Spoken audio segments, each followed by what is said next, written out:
Alors, je sais pas si vous avez vu que Sylvie Goulard va être à la Commission européenne. Elle va être commissaire européenne.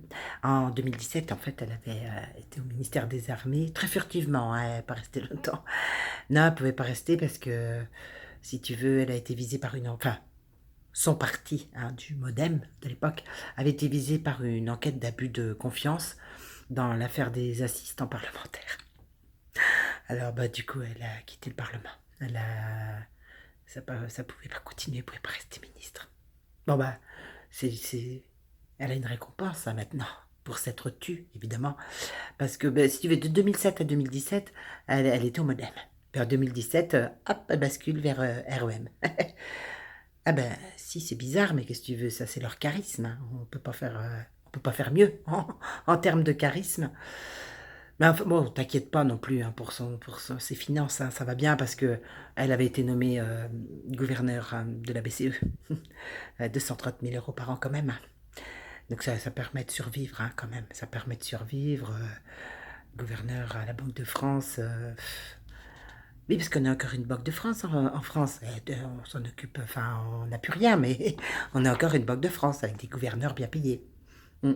Alors, c'est là que tu te rends compte quand même que la politique, tu fais fortune. Ah, tu fais fortune, c'est obligé.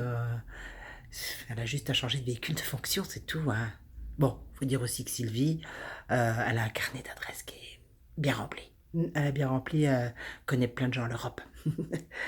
Donc, comme Draghi, hein, par exemple, pas Mario Bros, hein, Mario Draghi, hein, qui était à la tête de la BCE, qui s'en va là au mois d'octobre, hein. Il arrête.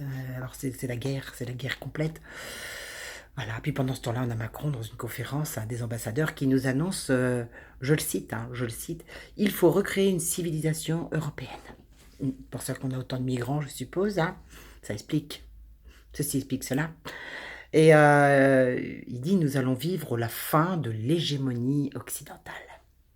Donc c'est pour ça qu'il faut le recréer. Il faut le recréer, puis ben, on sait, hein, on sait que les civilisations disparaissent, que l'Europe disparaîtra. Voilà, donc il sait tout, il a une boule de cristal, mais en même temps c'est lui qui crée tout ça, hein, tout ce bazar, donc c'est normal. Alors l'hégémonie, en fait, ça veut dire suprématie, hein. Par exemple en politique, suprématie politique, domination. Et il y a un des synonymes qui dit que c'est aussi totalitaire. Pour ceux qui l'auraient pas vu, hein, pour ceux qui n'auraient pas vu qu'on était dans un régime totalitaire et que tout ça, ça part en vrille en fait depuis bien, bien longtemps et qu'il y a encore des gens qui défendent le système. C'est ça qui est étonnant. Si tu veux, c'est très étonnant et ils gagnent pourtant pas 230 000 euros par an. Ah, ça fait poser question quand même. Moi, c'est vrai, je sais pas toi, mais ils placent leurs pions partout. Partout. Et puis nous, pendant ce temps-là, on accueille les migrants, puis on va se faire une petite place, se garer sur le côté pour leur mettre la place. Bon, en même temps, si tu veux, on a tellement pillé leur pays que c'est un petit peu normal, hein. Sauf que c'est pas nous qui avons pillé. Nous, on a juste laissé faire. Comme d'habitude, d'ailleurs, nous, on laisse tout faire aux autres. On n'a pas d'avis, d'ailleurs. Je sais pas si tu as remarqué à chaque fois qu'il y a des... Comment ça s'appelle des... Ah, c'est des commentaires, enfin, des tests qu'ils font, là. Je sais plus le nom. Et ils demandent qui est pour, qui est contre, et t'as plein de sans-avis, toujours plein de sans-avis. Ou alors ceux qui sont tellement, tellement formatés qui te disent oui, mais non, on peut pas faire autrement, hein, qu'est-ce que tu veux, on manque d'argent, hein. On manque pas d'argent, tu comprends bien qu'on manque pas d'argent du tout, c'est tout ça, c'est créé, c'est fictif, c'est Matrix, c'est du grand n'importe quoi. Tant que les gens ne comprendront pas qu'on doit reprendre notre pouvoir et qu'on ne doit plus avoir besoin du système et qu'on doit tout faire pour ne pas se servir du système, c'est comme l'argent, par exemple. L'argent liquide qui va disparaître. Tant que tu utiliseras ta carte bleue, ton chéquier, et que tu ne retireras pas l'argent des comptes, bah, ils ont tous les pouvoirs. Si on ne retire pas tous les mois tout l'argent des comptes, qu'on dit bah, les impôts ne payent plus, on les aurait sur le compte, mais tout le monde, tu vois, en commun, hein, un pot commun, un petit pot commun. Un petit pot commun, mais individuel, qui fait qu'il n'y a plus rien dans les banques, tout se casse la pinette. C'est pareil, il y a les grandes surfaces, bah, si on n'y va pas, qu'est-ce que tu veux, ils ne pourront pas vendre. C'est tout un système qu'il faut effondrer. Tu vois, c'est d'aller défiler, ça ne sert pas à grand-chose, ça dépense de l'argent. Ah, par contre, réfléchir comment on peut tout effondrer pour reprendre son pouvoir, ça me paraît beaucoup plus judicieux.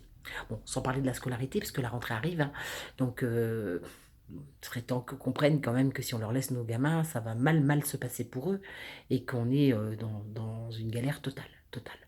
Et que, je ne sais pas si tu as vu le niveau qui baisse, hein, dangereusement. les gens comprennent rien. D'abord, on parle en novlangue, donc les gens comprennent rien. Et en plus, nos enfants ne comprendront encore moins, comprendront encore de moins en moins, dans la mesure où ils n'auront même plus les mots pour s'exprimer. Ah oui, parce que même ça baisse aussi. C'est comme l'argent, hein. Enfin, sauf pour les politiques, l'argent, ils l'ont toujours. Et ils maîtrisent la langue française en novlangue. Donc, si tu veux, toi, tu essayes de ramer, mais tu as beaucoup de mal à ramer. Et puis, bah, tu donnes ton pouvoir, tu fais confiance. C'est le problème, ça. Donner son pouvoir et faire confiance. Voilà, donc, ah oui, je voulais vous dire aussi que j'ai supprimé mon dernier live volontairement parce qu'on a plein de petits trolls qui sont venus nous parler de certaines personnes qui n'ont pas plus d'intérêt que ça. Et du coup, j'avais répondu des choses que j'aurais pas dû répondre. Voilà, de ne pas rentrer dans ce jeu du système encore une fois de plus. Donc, j'ai préféré l'enlever, comme ça évite tout problème. Et on fera beaucoup plus attention, parce que ces trolls-là, on les avait pas repérés suffisamment, je pense. Donc, ça sera nettoyé, hyper nettoyé.